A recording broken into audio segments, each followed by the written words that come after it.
العدل وتحيا العدالة والقضية الرايحة والمحامون الرايحون والشقيق الغالي الوعيد والضاحك نعم والمتميزون كلكم بعد إصدار حكم وعدالة أرحم الراحمين. وقد قلنا يحيى العدل الشقيق وهيد، ماذا عن هذا اليوم بعد إصدار الحكم؟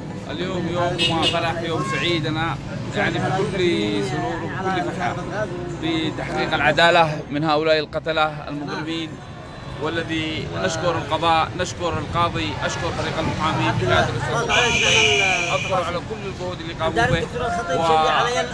طبعا اليوم كتبت فرحة لا توصف، فرحة كامل وعامل. نعم. وعدالة. تحققت العدالة وعاشت العدالة، ونؤمن بالقضاء اليمني كما قلت سابقا أن أؤمن بالقضاء اليمني ورجال القضاء اليمني. وقلنا يحيى العدل حقيقي والقاضي يعطي العدل وفريق المحامي حقيقي. والناس المستعجل كانوا يستعجلوا ما فعلوا اكتبوا واللي دبلجوا والفيديوهات واللي فعلوا ما تقول اليوم أقول لمن أشاع الأخبار عنا، ولمن قالوا بأننا بعتوا قضية أخي، ولمن لهؤلاء المدعومين أو المدسوسين من هؤلاء القتلة. أنا أشوف أنهم مدسوسين من هؤلاء القتلة. اليوم نقول لهم اليوم تحققت العدالة، ها هنا اليوم أثبتنا لهم أن احنا وإحنا أمام المحكمة بشارع العدل.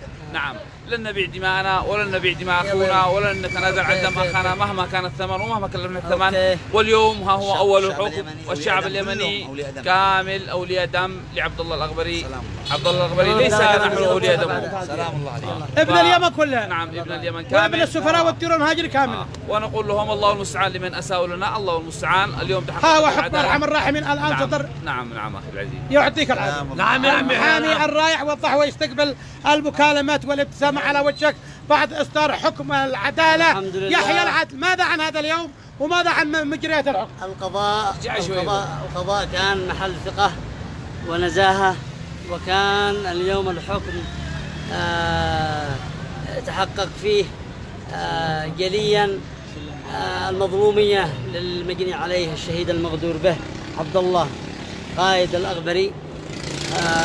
نشكر القاضي أحمد شرف الدين لاستعانته بكل ما بذل من جهد وقوة وسهر، واستند إلى المواد الخاصة بمحاكمة المتهمين الفارين من وجه العدالة، وحكم ضد المتهمين الحاضرين الحكم الذي كنا الماثل أمام المحكمة الستة ضد المتهمين الستة الحاضرين. نعم، الخمسة من المتهم الأول حتى الخامس بالإعدام قصاصا رميا بالرصاص حتى الموت،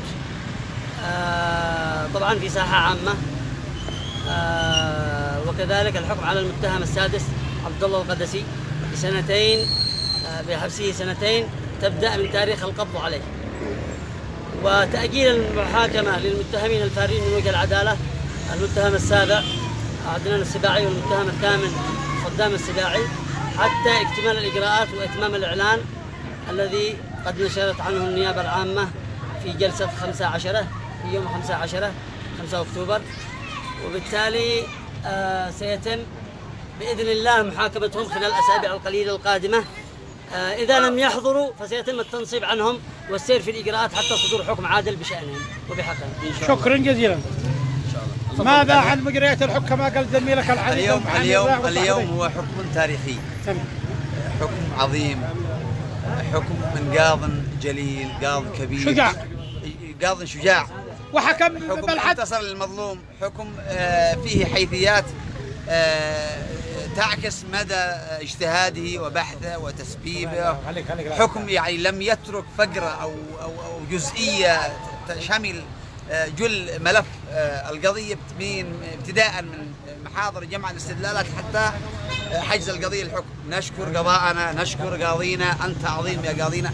قضاؤنا والمستعجلين هؤلاء كما قال الأستاذ وهيب، المستعجلين هؤلاء الأول أثبت للجميع بأن هناك قضاء يمني عظيم، قضاء فخر لنا جميعا، قضاء نزيه. احنا قلنا لك في شارع لا يستطيع الجاني او المجرم ان يفلت منه حقا وجود قضاء مثل قاضينا القدير احمد شرف الدين. اذا وجد مجرم ستطاله يد العداله قريبه مهما كان. سلام الله عليه وسلام عليكم وسلام على زملائي اعضاء فريق هيئه الادعاء عن اولياء الدم، كلا باشخاصهم ممثله باخي وصديقي وزميلي وضاح قطيش، واخي وزميلي الاستاذ القدير خالد المطري، واخي وزميلي الاستاذ عبد الوهاب العنزي والاستاذ القدير علي المليكي والاستاذ القدير عبد العزيز سقاف، ولا ننسى هذه وصل من تعد الحال. نعم.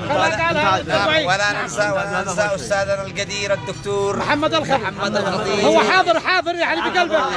تحيه للدكتور محمد الخطيب حقيقه حقيقه والزملائكم الطيبين. طيب حقيقه عاشت العداله، عاشت العداله. يحيى العاد، يحيى العاد، يحيى العاد.